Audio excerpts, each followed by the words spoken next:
आप सभी को मेरा इंतज़ार था। आप बार-बार कह रहे थे कि ऑनलाइन आइए, बात करिए, सामने आइए। तो लीजिए मैं सामने आ गई हूँ। मुझे पता है कि आप सबके मन में क्या-क्या सवाल चल रहे हैं। उन सभी सवालों का जवाब आज आपको मेरी इस वीडियो में मिल जाएगा। लेकिन मेरे पास इतना समय नहीं है कि मैं आपके सामने ऐसे फ़ेस टू फ़ेस बात कर सकूँ, क्योंकि अभी 4:30 बजे हैं और मेरी श्याम सुंदर और श्यामा प्यारी जी के उठने का समय हो गया है और मुझे उनका श्रृंगार भी करना है। तो चलिए मेरे साथ वहीं बातें होती रहेंगी और वहीं श्रृंगार होता रहेगा।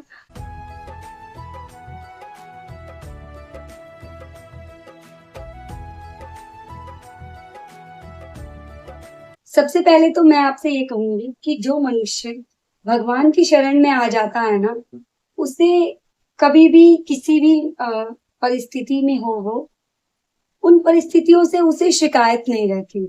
क्योंकि इंसान के जीवन में दुःख भी आते हैं, सुख भी आते हैं और बहुत सारी ऐसी बातें होती हैं जैसे चुगली करना, उसके विषय में गलत बोलना, ये सब आता है।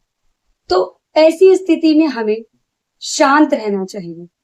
शांत रहना चाहिए, अपने प्रभु पे भरोसा करना चाहिए कि जो वो करवा रही हैं, जो श्यामा प्यारी करवा रही हैं, सब मंज़ूर है। सबको खुशी-खुशी सहन करना चाहिए क्योंकि अगर जवाब हम देंगे, तो फिर ये क्या करेंगी? हमारा काम किसी भी प्रकार की बहस में पड़ने का नहीं होता। हाँ, लेकिन अगर कोई व्यक्ति कुछ गलत कह रहा है, कहने का मतलब ये है कि लोगों को गलत बात बता रहा है, जो कि झूठ है, तो भक्ति का मतलब चुप रहना नहीं है। उस समय पर भक्ति का जो अर्थ है, वो ये है अपनी बात रखना, सच लोगों को बताना। भले ही वो सच लोगों को कड़वा लगे, वो आपको गालियाँ दें, वो आपको उल्टा बोलें, वो उनकी समझ है। वो उन लोगों की समझ है जो वो कह रहे हैं। जो भी मैं बात कह रही हूँ, वो कोई हवा में नहीं है। उसका जो प्रमाण है, वो श्री भागवत जी के 10वें स्कंद और 14वें अध्याय में मिल जाता है कि जब कभी भी भगवान जी को अपने किसी भक्त के बारे में कुछ अच्छा विचार करना होता है, कहने का मतलब ये है कि उसको पवित्र करना होता है, तब वो क्या करते हैं, वो अपने भक्त पे अफ़वाहें उड़ा देते हैं। उसको समाज में ऐसा कर देते हैं कि लोग उसके बारे में बुरा-भला कहें। तो ये सब जो हो रहा है वो सब इन्हीं की कृपा है। तो इन सब चीज़ों से हमें परेशान नहीं होना चाहिए। ये जो श्लोक है, वो सिद्ध करता है कि भक्त को मिलने वाला जो भी दुःख है, वो सब प्रभु दे रहे हैं। वो अपने भक्त के पूर्व जन्मों के सारे पापों को नष्ट करवा देते हैं उन अफ़वाहों के ज़रिए। तो अगर कभी किसी के साथ भी ऐसा हो रहा है कि आपके बारे में लोग गलत कह रहे हैं, तो जाने दीजिए, रिएक्ट मत करिए। उसका कारण ये है कि ये सब जानते हैं और ये सब समान हैं। जो कुछ हो रहा है, सब इन्हीं की ही कृपा है। बस राधे-राधे जपते रहिए, आपका मंगल हो जाएगा। यकीन मानिए, इन अफ़वाहों के बाद, इन आलोचनाओं के बाद जो सुख की प्राप्ति होगी, वो आपके हृदय में नहीं समाएगी। अब कइयों को ये लग रहा होगा, अरे! इतना कुछ हो गया, अब भी ये खुश है। अरे! तो ये दुनिया की दी हुई खुशी नहीं है, ये आनंद है श्री जी का दिया हुआ, जो हृदय में समाया हुआ है और ये इनके हर नाम से बढ़ता जाता है। तो जो लोग श्री जी के भक्त होंगे, श्री जी का नाम जप करते होंगे, वो इस बात को समझ सकते हैं कि बाहर चाहे कुछ भी हो जाए, हमारे भीतर इतना आनंद है कि हमें फ़ील ही नहीं होगा कि अरे! कुछ गलत हो गया है, बल्कि हमें ऐसा लगेगा कि जो कोई बोल रहा है ठीक है यार, बोलते रहो, क्योंकि सँभालना तो सब इन्होंने ही है और दुनिया कभी किसी की नहीं हुई। अगर आपको ये लगता है कि सारी दुनिया मेरे साथ है, सबसे बड़ी गलती है आपकी ये, क्योंकि दुनिया ने तो इनको नहीं छोड़ा, श्याम सुंदर को नहीं छोड़ा, छोड़ा था। कितने कितने अपशब्द कहे थे। होते हैं ना कुछ लोग ऐसे दुनिया में, जिनको आप कितना भी समझाने की कोशिश करो, सच दिखाने की कोशिश करो, उनकी आंख पे पट्टी बंधी रहती है। वो क्यों बंधी रहती है? उसका एक रीजन होता है, रीजन होता है समय। विनाश काले विपरीत होती है। उस समय भगवान उनकी आंखों पर ऐसा पर्दा लगा देते हैं, ना उन्हें सही गलत दिखाई देता है, ना उन्हें ये समझ में आता है कि कौन सच में मेरा अपना है और कौन पराया है। अब आप ये जानिए, आपने ये तो जान लिया कि अगर किसी के लिए बुराई करी जा रही है तो उसका हित उसी में ही है कि वो चुप रहे और सब इन पर छोड़ दे। अब उनके बारे में जानिए जो लोग बुराई करते हैं या किसी के लिए आलोचना करते हैं या किसी के लिए अफवाह उड़ाते हैं, बिना सोचे समझे, बिना सच जाने झूठ बोलते हैं। तो उसके लिए श्रीमद् भागवत गीता में क्या कहा गया है? श्रीमद् भागवत गीता के 10वें स्कंद 74 अध्याय में उन लोगों के लिए कहा गया है कि जो लोग भगवान के भक्त की निंदा करते हैं, झूठी अफवाहें उड़ाते हैं और उनकी आलोचनाएं करते हैं, यहां तक कि जो उनके बारे में गलत सुनते भी हैं, यहां तक कि जो उनके बारे में गलत सुनते भी हैं, उनके सारे पुण्य, चाहे वो इस जन्म के हों चाहे पिछले जन्म के हों, सारे पुण्यों का नाश हो जाता है। इसलिए जब कभी भी कोई भक्त अपराध कर रहा हो, भक्त अपराध इसी को कहते हैं, तो उससे दूर हो जाना चाहिए, सब भगवान पे छोड़ देना चाहिए। क्योंकि जो हमें दिखता है जरूरी नहीं है हमेशा वही सच हो, क्योंकि सच तो इनको पता है।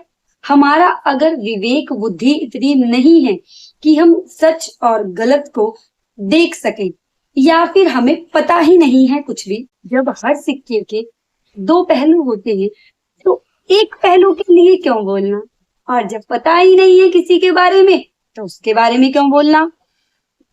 शांत रहिए, राधे राधे जपते रहिए। और अगर कोई आपकी निंदा करता है, करने दीजिए, शौक से करने दीजिए, मैं कहती हूँ।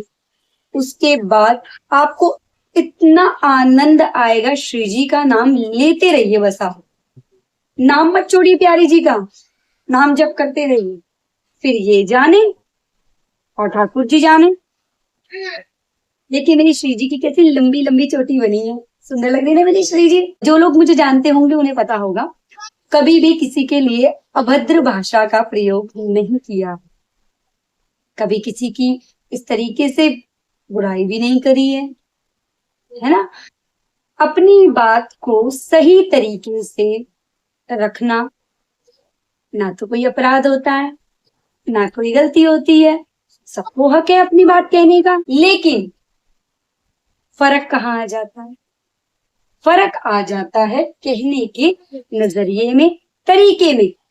आप अपनी बात को दुनिया के सामने मत कहिए, क्योंकि दुनिया हंसती है, मजाक उड़ाती है और कमेंट करती है। हमें अपने मन की बात श्री जी से कहनी है, क्योंकि लोग जो हल देंगे उससे बात नहीं बनेगी, पर जो हल श्यामा प्यारी जी करेंगी ना, कभी सोचा भी नहीं होगा ऐसा हल करेंगे। हम कई बार दूसरे इंसान को देखते हैं और हमें ऐसा लगता है कि वो हमसे ज्यादा सुखी है, काश हम उसकी जगह होते। या हम किसी इंसान को देखते हैं वो बहुत ज्यादा दुखी होता है और हमें कोई लोग कह देते हैं कि अगर तुझ पे बीतती ना तब पता लगता तुझे। तो देखिए ऐसे बिल्कुल भी मत सोचिए, क्योंकि हर इंसान, चाहे मैं हूं, चाहे आप हैं, चाहे कोई और, वो अपने कर्मों के अनुसार ही, दोबारा से सुनिएगा, अपने कर्मों के अनुसार ही हर कोई अपने जीवन में फल भुगतता है। जो भी हमारे साथ अच्छा हो रहा है, बुरा हो रहा है, उसमें हमारे कर्म ही हैं। अब वो कर्म आज के जीवन के भी हो सकते हैं, पिछले जन्म के जीवन के भी हो सकते हैं। हमें तो याद नहीं पिछले जन्म में हमने अच्छा काम किया है, बुरा काम किया है, हमने कुछ ना कुछ तो किया ही होगा ना। तो इसलिए मैं हूं चाहे आप हैं, ऐसा कोई इंसान ही नहीं है जिसको दुख ना हो। आप अपने घर में देखिए, पड़ोसी के घर में देखिए, सोशल मीडिया खोल लीजिए, ऐसा कोई इंसान नहीं होता है जीवन में जिसको दुख नहीं होता है। तो कभी भी कंपैरिजन नहीं करना चाहिए, क्योंकि सब अपने कर्मों के अनुसार भुगत रहे हैं और जो कुछ भी हमें मिल रहा है, चाहे वो सुख हो चाहे वो दुख हो, वो सब प्रभु की कृपा से ही मिल रहा है। ये जो भी करते हैं सब अच्छे के लिए ही करते हैं। हमने ये सारी बातें बहुत बार महापुरुषों से सुनी है। जिस दिन मन में राधा नाम टिक जाता है ना, उस दिन बाहरी शोर जो है वो अपना अस्तित्व खो देता है और मन आनंद से भर जाता है। और इस बात को जो भगवतानंद लोग हैं वो समझ रहे होंगे कि मैं क्या कहने की कोशिश कर रही हूँ। देखिए, जो हमारी आज की चर्चा थी वो धैर्य, धर्म, सत्य और जीवन के उस गहरे संतुलन के बारे में थी जो कई बार हमें साधु संतों ने बताया। इसका उद्देश्य किसी की भावनाओं को ठेस पहुंचाना नहीं है। अगर आपको सत्य पता हो तो ही बोलो, और अगर ना पता हो तो वहां भगवान का नाम ले, यही उचित है। अपने बेफालतू में पाप क्यों बढ़ाने? अरे पाप काटने तो हम यहाँ आए हैं ना। मनुष्य जन्म किस लिए मिला है हमें? भगवान का नाम लेने के लिए। देखिए मेरी श्री जी तैयार हो गई है, कितनी सुंदर लग रही है मेरी प्यारी जू। आहा,